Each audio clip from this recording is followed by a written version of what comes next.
Hey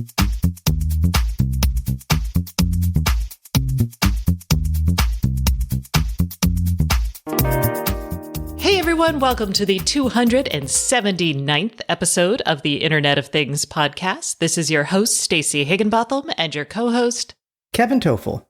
And we have a pretty great show for you today. We're going to be talking about CES going all digital. We've got another subscription drama thing happening, this time in the smart kitchen space. We've got a lot of what I'm going to just lump in as, COVID fundings. And we're going to be talking about facial recognition, a new Madam A app, a little bit of a niggle on Google Assistant, and more HomeKit devices, plus a new product that is designed to help you safeguard your home as long as you're not in the US. And Kevin has the WiseCam Outdoor Cam review. So all of this, plus this week we are talking to John Youssef, who is the head of security and embedded software at GE Appliances. We're going to be talking about how GE Appliances views security in that space and why they chose the UL Gold standard. So much exciting stuff. But first, let's hear from our sponsor. This week's sponsor is Very. Are you looking for an IoT development team who's been there, done that? Very's award-winning full-service IoT development firm will work with you to deliver your IoT solution on time and on budget. You can learn more at www.verypossible.com. That's www.verypossible.com. Okay, first up, let's talk about events, but not CES. I just want to say that we just hosted an event on our platform, and it was called Everything is Connected, and it was awesome. What'd you think, Kevin? It was great. We had a choice of sessions this time. We had fantastic panelists from a wide range of companies, big and small, many of which we've talked about on the show before. I thought it was great. And the best part, I thought, was allowing the audience to ask questions. They could actually come on, quote unquote, on stage on video and speak and ask questions to the panelists. Yeah, I was really nervous about that, but you guys, y'all came through for me. So I appreciate y'all being willing to come up and ask good questions. And I will just say that the highlight for me, I think on the consumer side was actually Matt Van Horn, the CEO of June, talking about the realities of building a connected service and keeping it running in terms of costs. So he talked about, his cloud bill and why he has to think about charging like some sort of subscription. And that's actually going to come up again later as it comes up more and more recently on this show. But I thought that was pretty awesome. And then on the enterprise side, I had Irene Petrick, who is from Intel, and she brought up this idea of when companies are working together, and the idea behind the whole event was building ecosystems.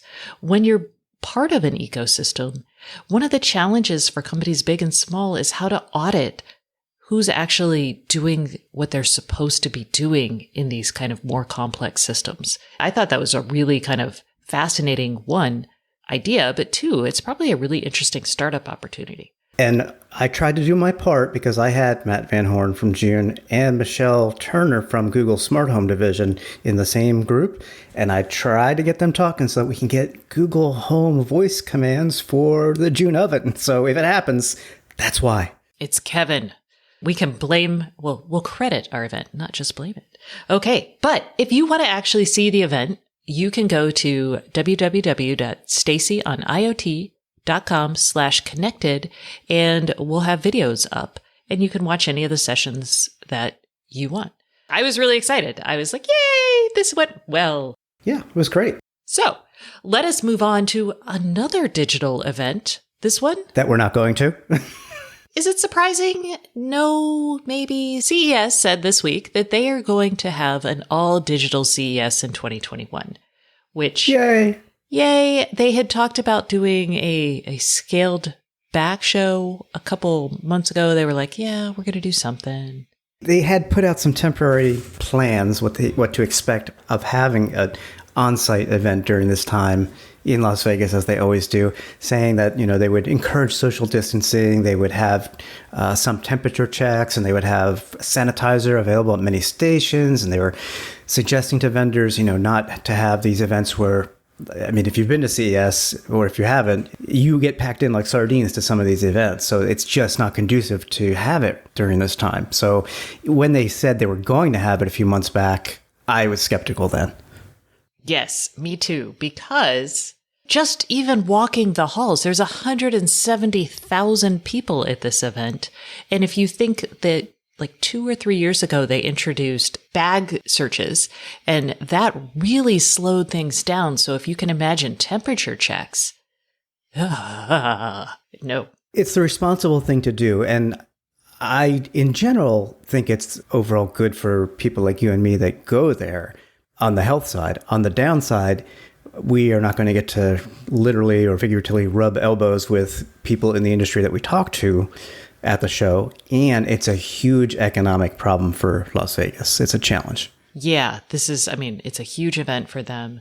I will say, so Kevin, I've been noodling around this idea of creating like office hours for us to see new devices, or maybe it'll just be for me, because I don't know how you feel about office hours. But so I'm noodling this idea. Feel free to send me emails or give me your feedback on how you think that might work, and do, Lord help us, desk side demos. In my days as a reporter, I hated people who were like, I would love to do a desk side demo with you. And you're like, no, don't come to my office. But now I'm kind of like, how else am I going to see the cool stuff that's out there? I don't know. But really, I just want, Agreed. If you were at Eureka Park, I want to see what kind of weirdness you have been cooking up. That's basically it. Yeah, and Eureka Park is the startup, and I don't want to say mostly overseas vendors, but a lot of it is. It's but international mostly pavilions, startups, universities, they all take space there. And there's some really cool stuff, and then there's just stuff where you're like, huh. Then there's just a lot of stuff. Yeah. Are y'all ready for some drama? This time, there is some heat happening in the kitchen. Mellow, a sous vide device that actually was kickstarted 2014. So a long time ago. We need to come up with a term for these companies. Basically, what they did is very recently, their assets, I guess, were foreclosed upon. And the new owners of them, they said, hey, we're going to have to start charging you $48 a year for access to our custom recipes. And a custom recipe was something where if you like popped a pork tenderloin into your Mellow, you'd say, hey, it's a pork tenderloin, and it would just automatically cook it the way it's supposed to. Kind of like our June ovens, except this is sous vide. So cooking in water, heated water.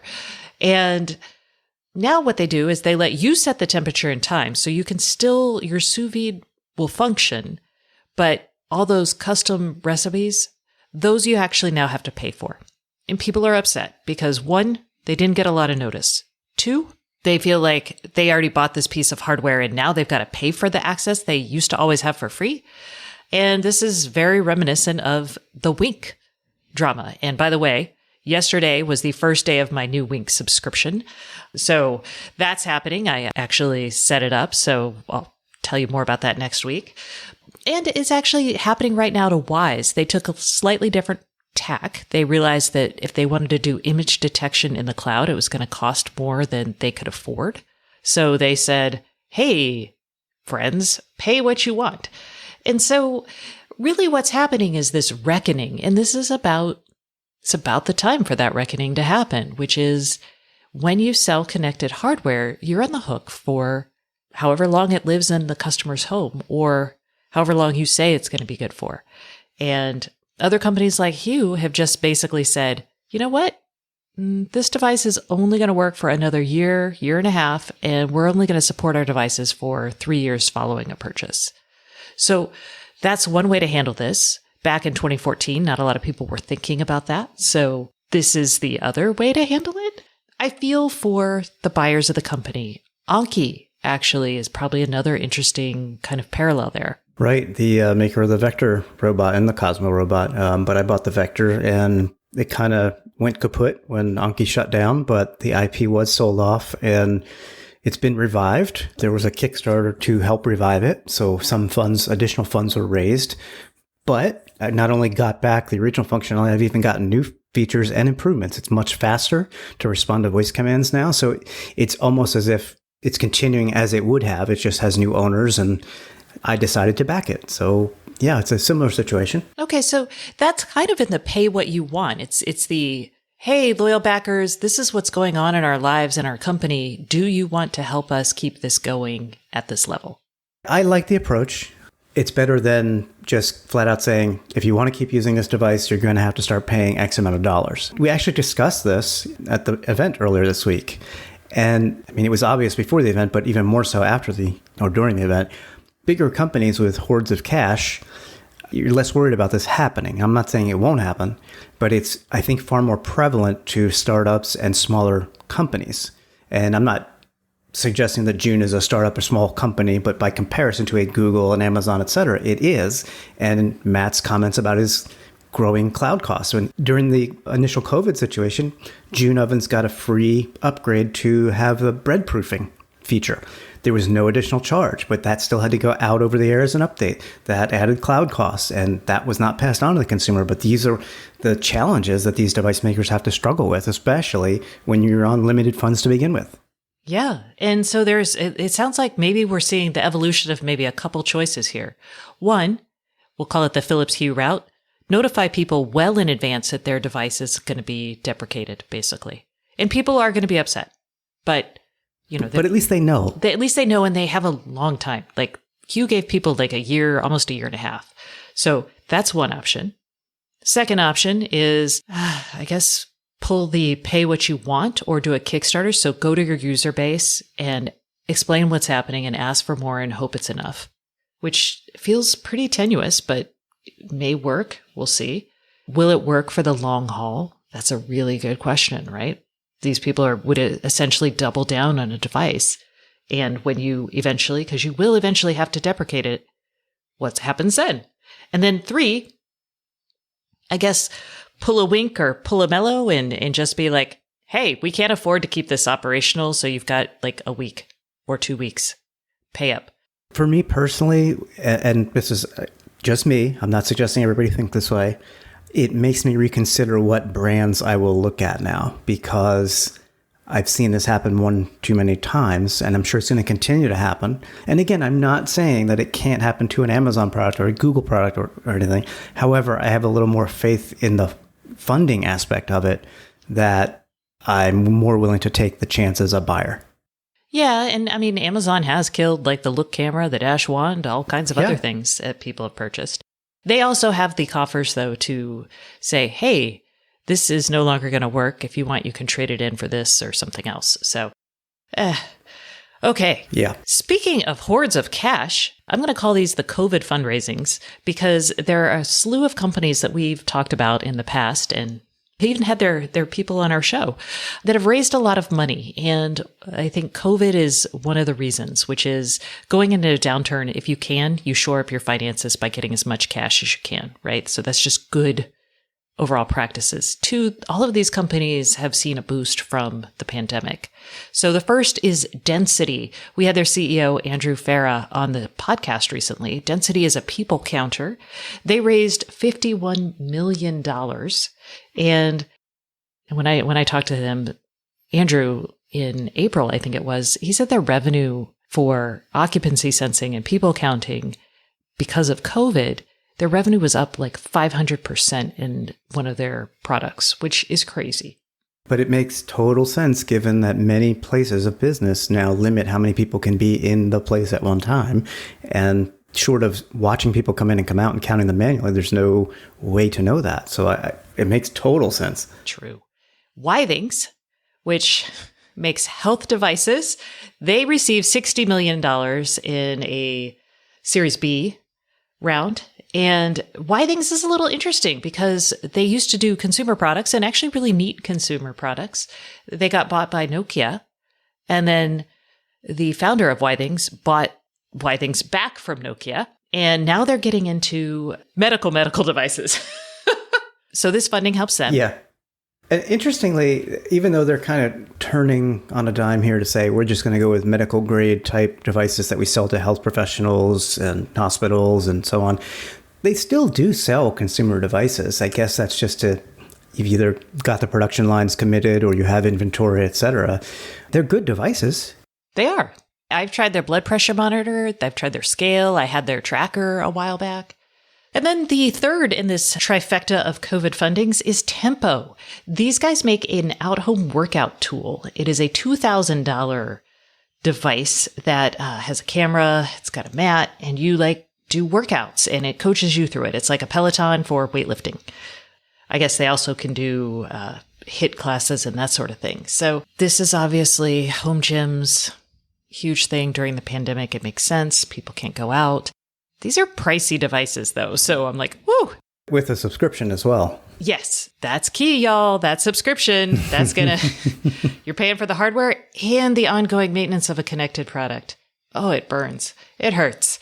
Okay, let's talk about some smaller news, some of which is not awesome, such as Rite Aid. It came out this week that they have deployed facial recognition systems in hundreds of U.S. stores, and now they're turning them off, I believe. Yes? They actually are off at this point, according to Reuters, who wrote this story. But I didn't realize this has been happening over 8 years. They didn't really make a big news splash about saying, hey, we're going to put facial recognition systems in 200 stores across the country. Oh, and by the way, most of them will be in non-white neighborhoods, largely lower income areas.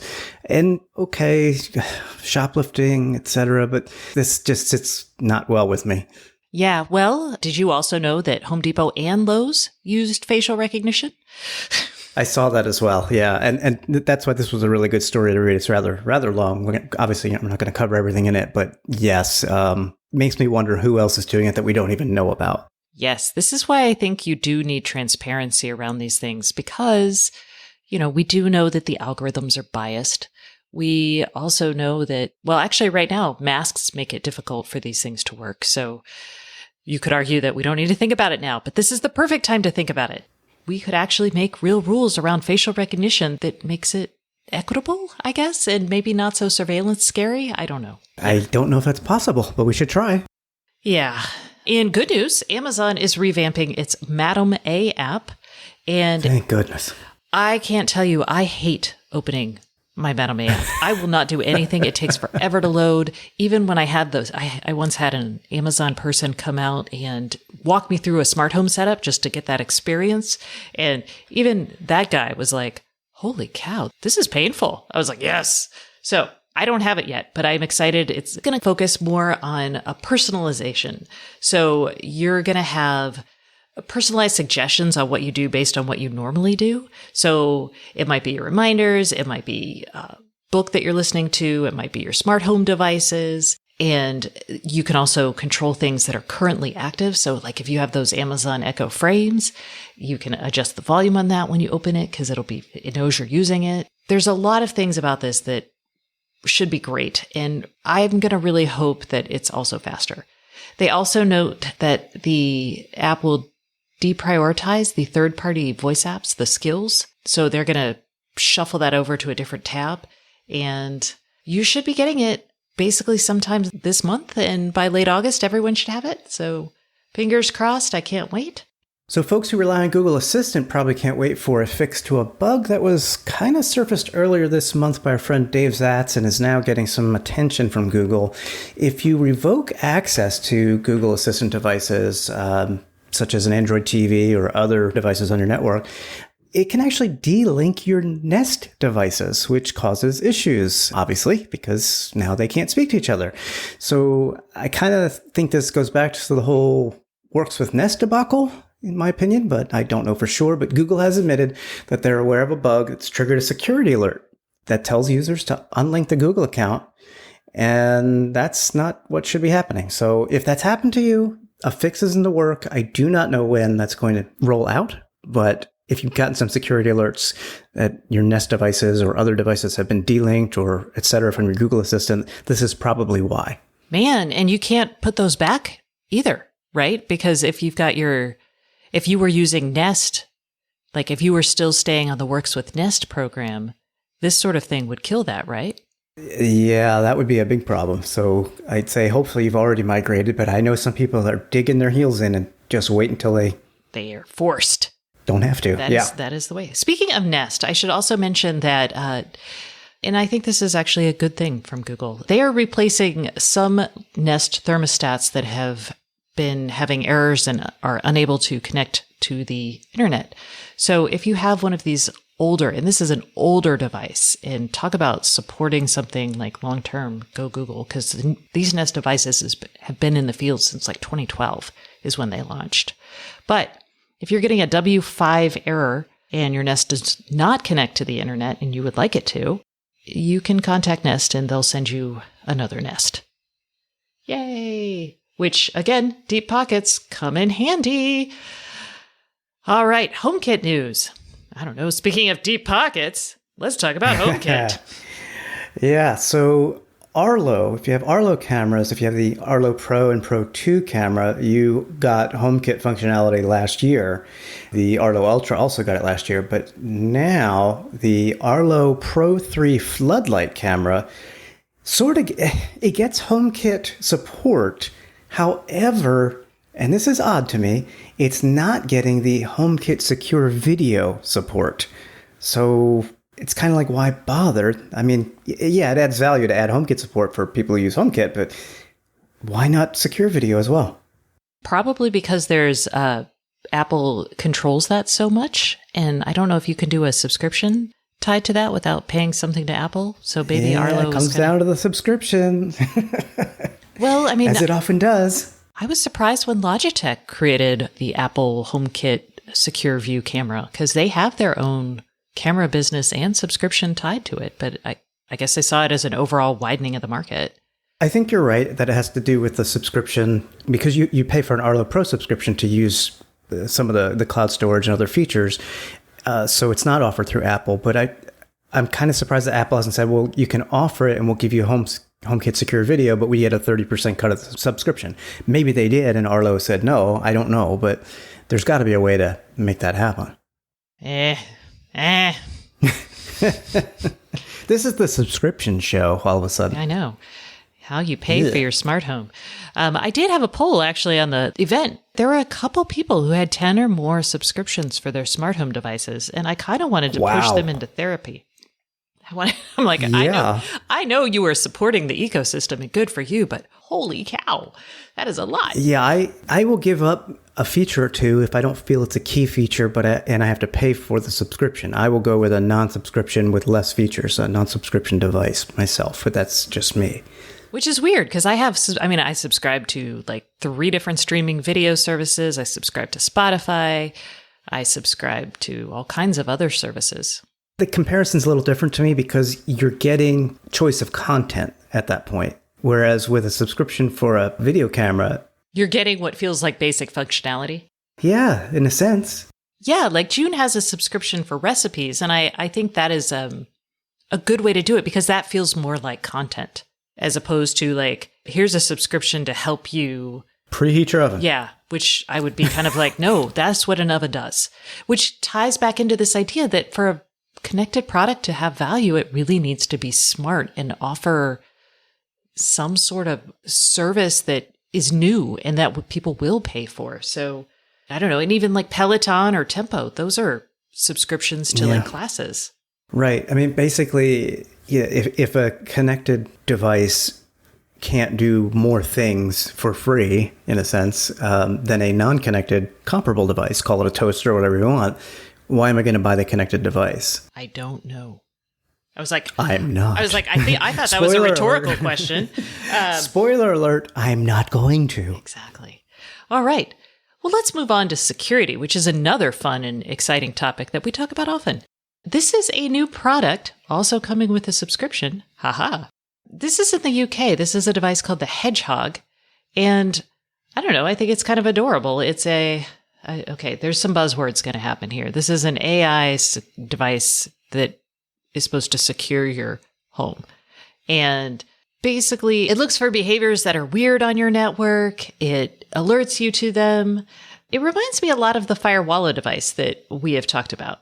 It does. And this is a UK product right now. I believe it's going to be on sale for £199. And then the subscription is £3 or £4 per month. And I guess the reason for the subscription is because it's going out to the cloud to compare your activity with like perhaps known sites, services, devices that shouldn't be on your network. It's basically like we've talked about Microsoft Azure Sphere, for example, which is a cloud and a device side security product. And what that does is the cloud side is constantly looking for new vulnerabilities, new behaviors, new weirdness, and then it sends that down to the device, and then the device it has that intelligence.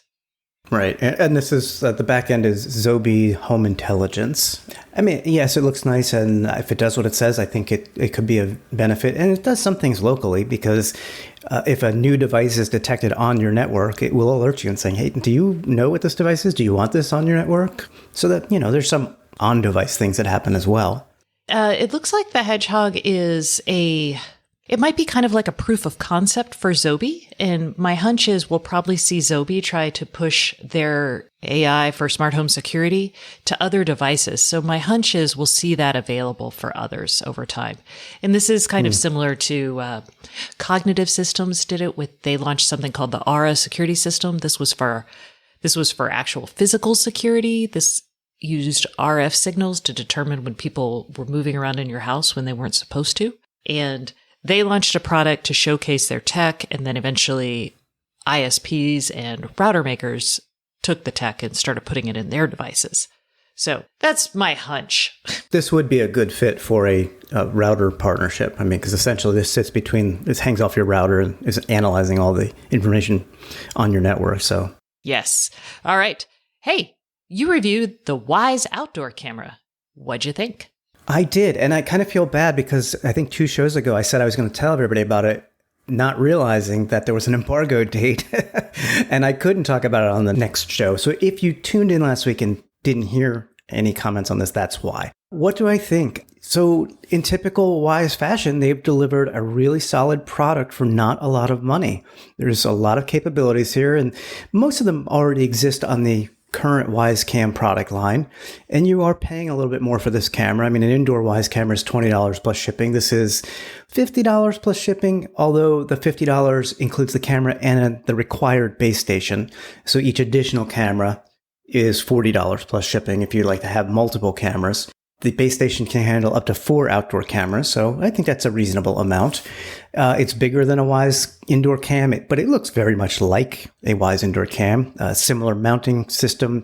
Instead of the bracket built into the camera, the bracket is on a mounting pad that you screw into the outside of your house, and then this magnetically attaches. I'm not keen on the magnetic attachment because if you put this too low, somebody can just walk up and grab the little cube and walk away and basically have all your footage as well if you have it on the SD card. So that's not ideal. I put it up high, or at least high for me, using a ladder. But it works well. 1080p, 15 frames a second is the max. It's a 110 degree field of view. The IR at night is actually, I think, really good. But then again, I use Wyze indoor cameras and my windows affect that negatively. So maybe it's just as good. I couldn't say for sure, but it's quite good to my eye. I did have one issue, and I should note that I reviewed this with beta software from Wyze. So maybe that has something to do with it. When I tell my Google Smart Display to show the outdoor camera, it took a long time before I actually got the feed, like 10 or more seconds. And then it would cut in and out quite a bit, unless I drop the video quality down to SD or 360p resolution. So I'm hoping that Wyze fixes that, because that's just not great, in my opinion. I feel like I saw when I tried initially to connect my Arlo to my Amazon display, that was like a 7-second delay. So it's not, I think there's a lot of cloud hopping happening. Yeah, this may not be unique to just Wyze cameras, but then again, the base station is accepting the video feed and it's going onto my Wi-Fi network. It shouldn't even be going to the cloud. So I don't quite understand. I would think Wyze would be better than other cloud-based video solutions in this case. One would hope. I will say, though, with your ladder, these are battery powered, right? Correct. And the battery will last from 3 to 6 months. Depends on your usage, how many things it detects, and so on. But yes. So I had that issue with mag mounts on outdoor cameras, and I was like, I'm going to stick this so high so no one can steal it. And then when it came time to change the battery, I was really mad at myself. I'm just going to let you know that. I didn't put it that high. Okay. I didn't put that. But I put it high enough that you do need the ladder. Yeah, no, I don't have to do that. So there is a new feature unique to this camera called travel mode. Because this is a battery-powered camera, you can literally just, take it off the mount and take it with you on a trip, go on vacation, go camping, etc. And you can use it to record a time lapse, or maybe you want security around your camping site. I don't know. Maybe you just want to take really cool videos of you guys doing silly stuff on vacation. You can do that because, again, it's battery-powered, and because it has Wi-Fi inside, you can use the Wise app to set a direct or peer-to-peer Wi-Fi connection between the phone app and this camera. So you can even click a button to take a picture and so on. I wouldn't use it as a GoPro, but I would certainly, take it on a trip and put it somewhere and say, hey, let's maybe get some cool travel footage. Cool. All right. Or you could just bring it in your hotel room and see if anyone comes in while you're out. You could. So, that's creepy. Don't do that. Don't do that. Housekeeping. Y'all. Okay. All right. Well, I think now it's time for the voicemail. Dun, dun, dun. This is the IoT Podcast Hotline, and it is brought to you by Schlage. The best home automation adds convenience, not hassle. With its built-in Wi-Fi, the Schlage Encode Smart Wi-Fi Deadbolt shows you just how easy secure can be. Learn more at schlage.com. And you, this month, July, will be entered to win if you call us before the end of the day, midnight Eastern Time on July 31st. If you call us at 512-623-7424, you will be entered to win a Schlage lock. That's this month's prize. And we might even answer your question on the show. Woo! This week's question comes from Keith. Let's hear it. Hi, Stacey and Kevin. This is Keith from North Carolina. I have recently seen some ads for a product called GoSund, GOSUND, and they do wall switches and plugs and that type of stuff like a lot of other folks. They're very inexpensive comparatively, and so I did a test and bought one of each, but I'm concerned that I really would like to hear your opinion before I invest in any more of these Wi-Fi switches and plugs. Thank you so much for your help. I really enjoy the show and listen to it every week. Okay, Keith, we've been talking a while, so I'm glad this is an easy one to answer. The GoSund products, we took a look. Neither of us have used them, but they do use the Tuya framework. And Tuya is a company, they are based in China, and they basically handle all the back-end cloud connection and software for a bunch of different connected devices, such as the Mercury devices that are sold at Walmart. And Tuya, a lot of people freak out because they are in China, but Tuya actually has a very robust privacy policy. So from an app standpoint and from a cloud backend standpoint, I think you're just fine. Now, I can't speak to the product's robustness and longevity because I have a Wemo outlet from 2011 and that's still plugging along. Oh, y'all, I'm sorry. Anyway, that still works, but I have not tried these. They are a smoking good deal. They have good reviews. Kevin, I don't know. They work with, they work with Madam A and Google. Yes. From a voice standpoint, and the product line may not be as robust as some of the other brands that you know, because I know that in the US they have a limited selection of their products, like the total product line is not available. But I've looked into them myself on Amazon. I've seen these before, and they are typically much lower priced than comparable brand names that you know. And based on the Tuya backend, I would buy one. I would try it. I don't think there's any reason to be concerned. The only caveat I will give you, and I would give anyone this caveat, is for the outlets, just do it, man. I mean, knowing that the back end is Tuya and they're probably not selling your information, that's not a problem. When you're installing a smart switch, though, think about the fact that that's going to be in your wall possibly forever. And there you may have questions about the longevity, but if you feel good with like it being there for like 3 to 5 years, then you're probably fine. All right. Well, hopefully that helps you, Keith, and feel free to report back. In a year, if this breaks, let us know and we'll revise. Kevin, did you want to talk a little bit about last week's answer? Because I think we gave kind of an incomplete answer. Last week, we discussed how to automate a Zigbee light with a Schlage lock. Schleglock, yes. And with SmartThings, all of those components. And I had said to Bob, who had called in, that there's a custom device handler that you could install. I was actually incorrect. It's actually a third-party app that you install to your SmartThings app on your phone. And it uses the native Zigbee device handlers from Samsung. It just makes this connection for you. So you don't have to install anything on your SmartThings hub, which is actually a little more complicated. You just need to add a third-party app to your SmartThings app on your phone. So the solution is the same, but my explanation was incorrect. So there you have it, Bob. Hopefully you weren't wandering around going, Kevin, you have lied to me. He didn't. Well, he fixed it. Okay.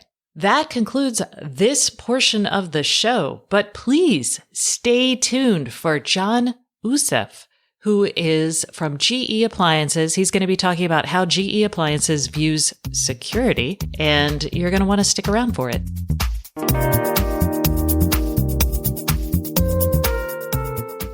Hey everyone, welcome to the Internet of Things podcast. This is your host, Stacey Higginbotham, and today's guest is John Usef, who is Executive Director of Embedded Software in the Smart Home Solutions Group at GE Appliances.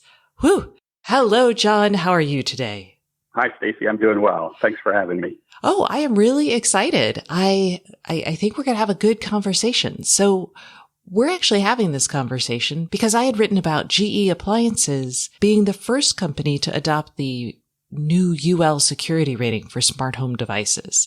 And I just wanted you to kind of talk me through how y'all chose that, why y'all chose that, kind of talk me through that process that got you involved in UL. Yeah, great. So, when we think of security, we think one of the key aspects is transparency. So how do we let our consumers, which we call owners, know that we take security? Security is always in the forefront. And we talk about our pillars as security by design, security by default, and doing penetration testing. But these concepts are kind of confusing to the average consumer. So we've always been looking for a way to really easily communicate security to our owners. So as we were looking through the different options, the UL verification IoT security program came to our forefront, and we looked into it, and we thought this is a really good way to educate the consumers about security and let them know that we take security seriously.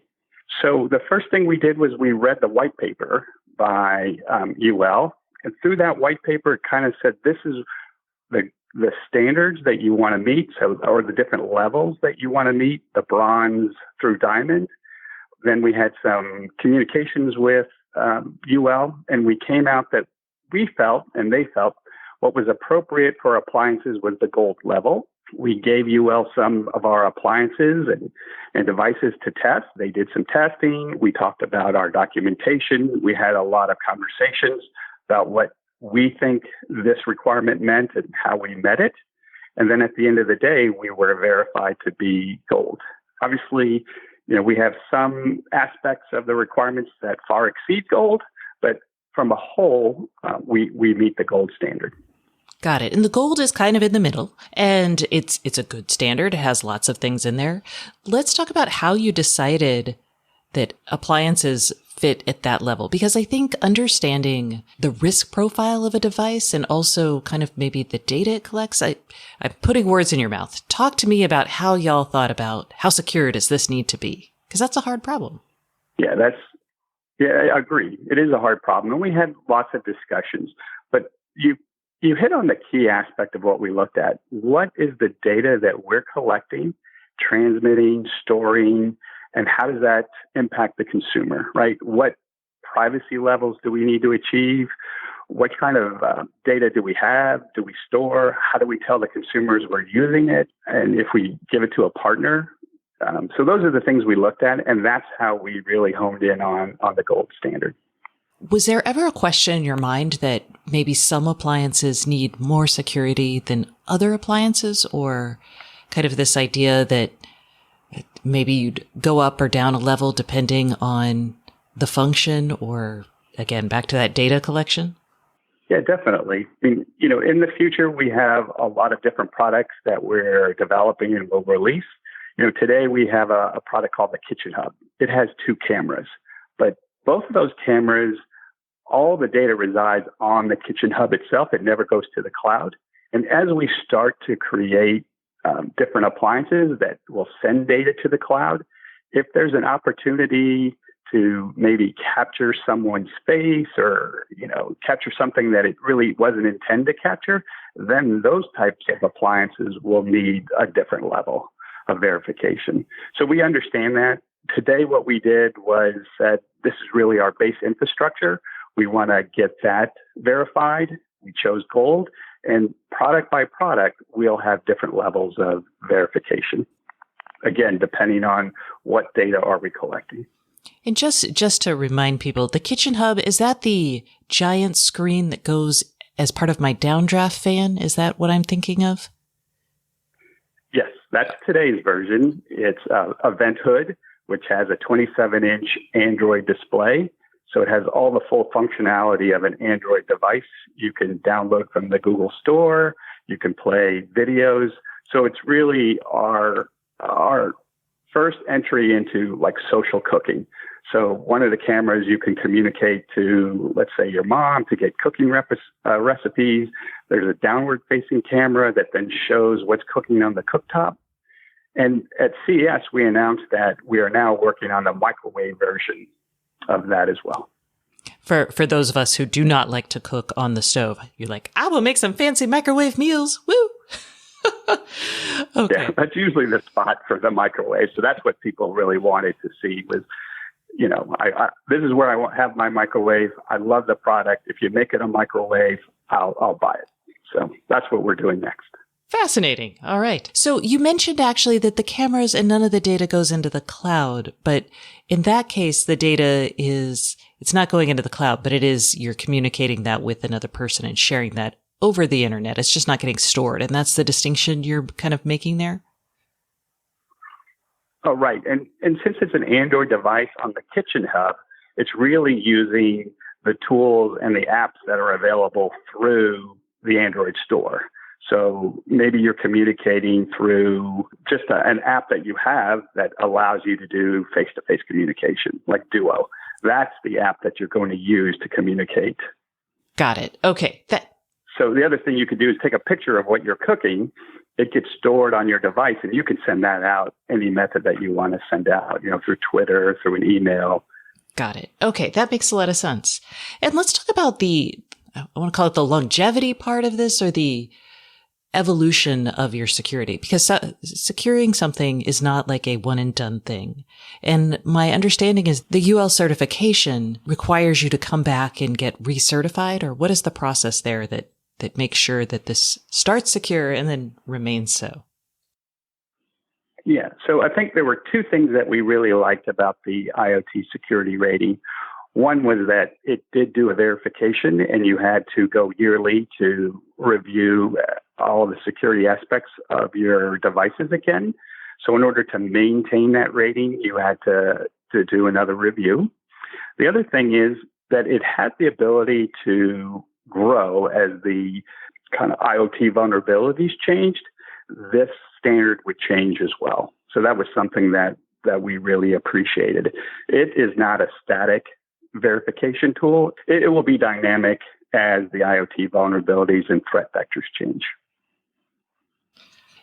And this actually ties really closely into another issue that I think happens with appliances, which is if all goes well, that they should last a decade, 15 years in my house, or that was the old standard. And I'm just curious, as someone building connected appliances, how are you thinking about the rather short lifespan of something like even Android? I mean, that's a 3 to 4 year kind of support contract versus an oven hood that, I don't know, I feel like that should last for quite some time. Yeah, we agree with you. We expect appliances to last 10, 15, 20 years. So everything that we do from an IoT perspective is updatable. So all of our software, both the Wi-Fi and Bluetooth wireless software, plus our core appliance software can be upgraded. So this is important for security, and it's important to delight our owners with new features and functionality.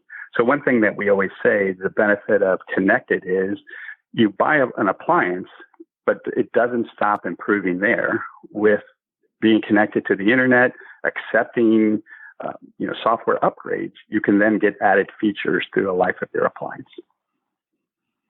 I know that in the early days of the IoT, we talked about like, oh, we're going to have modules that you swap out and update. And I don't feel like that's something that's going to be possible, but maybe I'm wrong and it will be. Or maybe you're just really future-proofing things as you design them.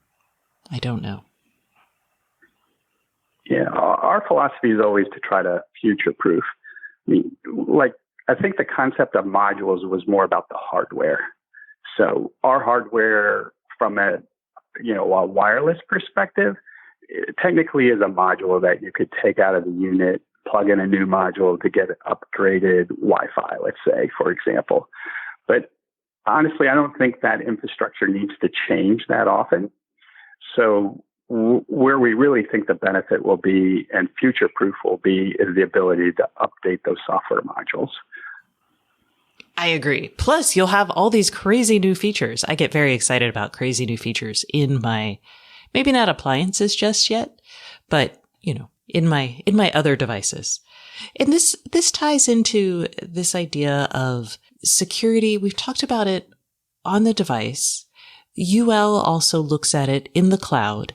But broadly, can you talk to me about how y'all think about security when you're building what is hopefully going to be a kitchen ecosystem, right? So you've talked about bringing in Android and other apps. And, I know that there's lots of food recipe apps or maybe integrations with other tools. So how do you think about security beyond just the appliance, which is important? But are there other things or roles that we need to think about as we broaden that ecosystem?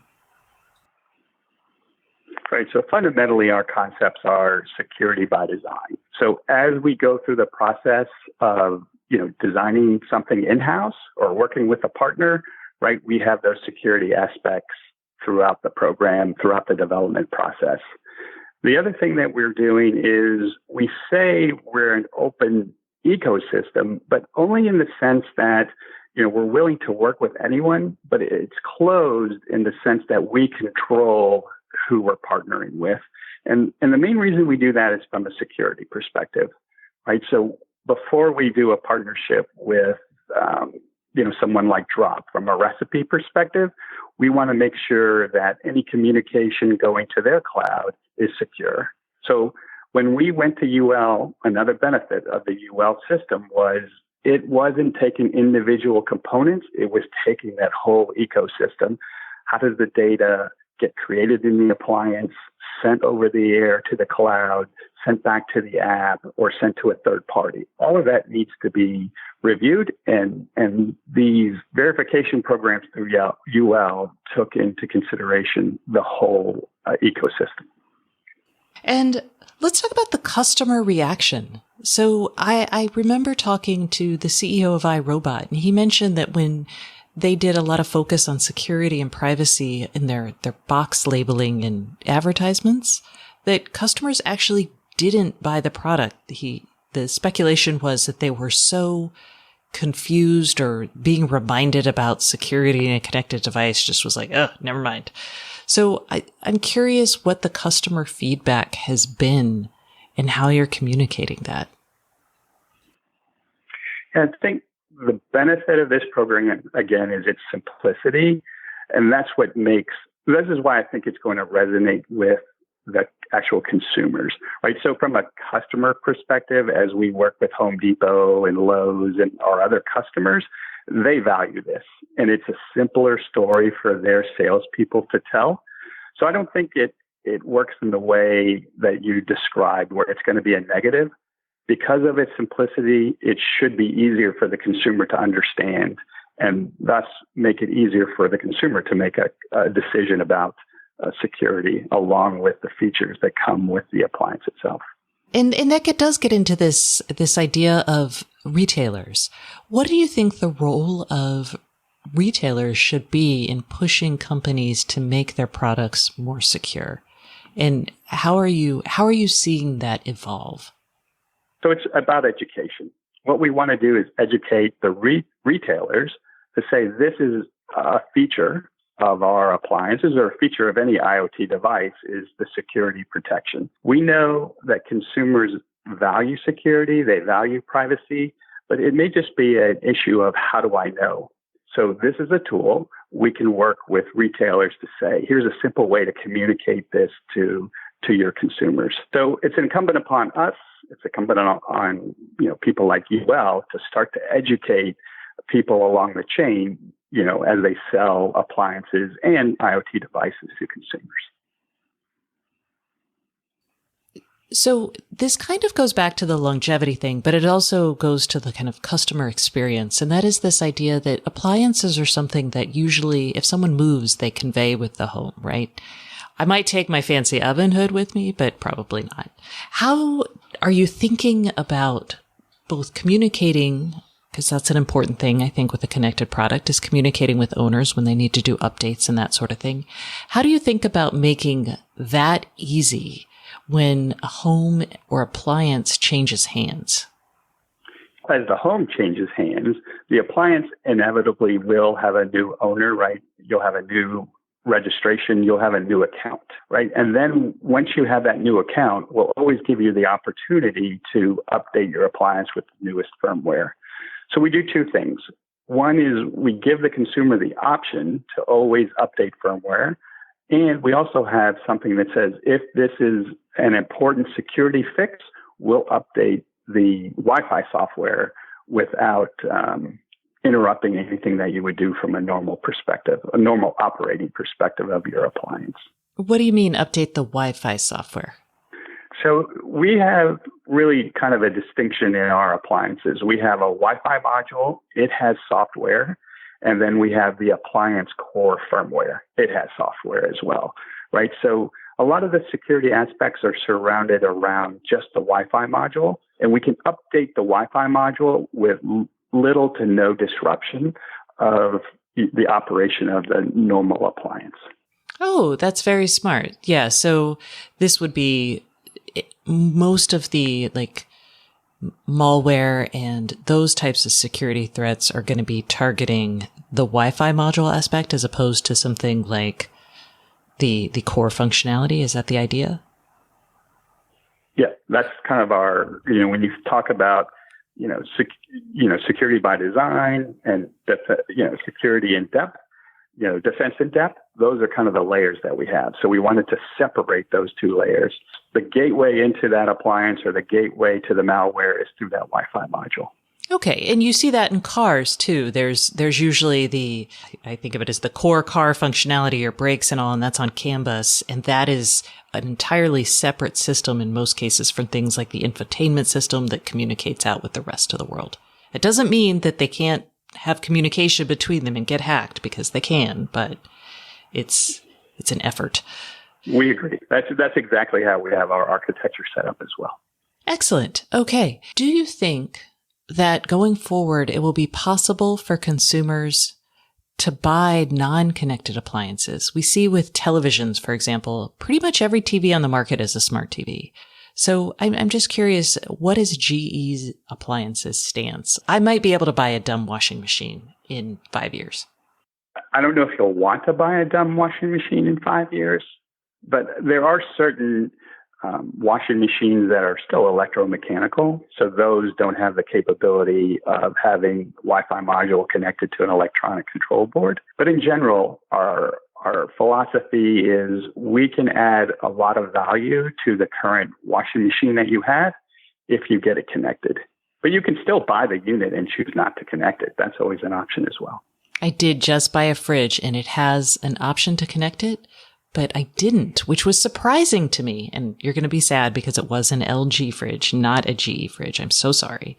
But the rationale for connecting it was lame. And I was like, no. So just a comment on that. So I feel, it's incumbent upon the manufacturers to give you a reason to connect. But I also feel we're developing a platform. So maybe today your connected refrigerator doesn't give you all the value that you're looking for. But as we continually give it software updates, you'll may find a feature that says, this is why I wanted to be connected. This is a benefit to me. It makes my life easier or more enjoyable to use the appliance. Yeah, I will hope for that. I remember the last time my prior fridge, when it had issues, I was like, I wish you were connected so I could totally just like send the diagnostics to the factory and they could be like, this is what's wrong. I will fix it right now. Yeah, agreed. Today, that's probably the number one reason people want to get connected. It's that peace of mind to understand the appliance is operating correctly. And if it does have a problem, that data goes to the factory. The service technician is empowered with that data and can fix your appliance right the first time. All right. Well, and what keeps you up at night? It's always the unknown, right? So we test for what we call known vulnerabilities, but it's always that what is the new, threat vector? What is the new vulnerability that we don't know about? And do we have everything in place to quickly resolve that issue, quickly update the consumer, and quickly communicate to the consumer? So it's always, like we talked about earlier, these appliances will be in the home for 10 to 20 years, right? We have to make sure that we're always understanding what was the appliance that we built 20 years ago. How does it react to this new threat? And can we update that quickly along with everything from 20 years ago to what we just produced yesterday? All right. Well, John, thank you so much for coming on the show today. I feel smarter and now a little bit guilty about not buying a GE fridge. Thanks again, Stacey. That's it for this week. Thanks so much for listening. And remember, if you'd like more IoT news, sign up for my newsletter at stacyoniot.com. We'll see you next week.